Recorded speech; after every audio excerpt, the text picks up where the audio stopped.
আল্লাহর সৃষ্টি দেখার জন্য মানুষের সফর করা দরকার। আল্লাহ তাআলা দুনিয়াকে কত সুন্দর করে সাজাইছে।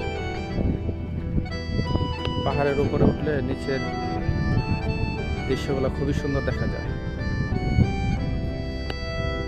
আমরা এখন আছি চীনামাটি পাহাড়ে। পাহাড়ের উপরে, পাহাড় অনেক উঁচু। আমার সাথী ভাইরা ওইখানে বসে আছে।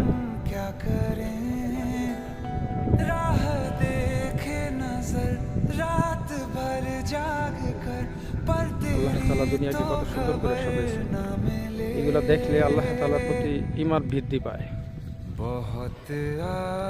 মানুষের ঈমান বাড়ে আল্লাহ তাআলার সৃষ্টি দেখে। সৃষ্টি দেখে আল্লাহ তাআলাকে চেনা খুবই সহজ। আল্লাহ তাআলা দুনিয়াটাকে কত সুন্দর করে সাজিয়ে রাখছে।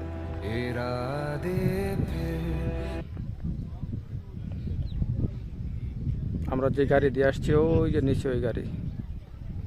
অনেক উঁচু পাহাড়ে আছি এখন।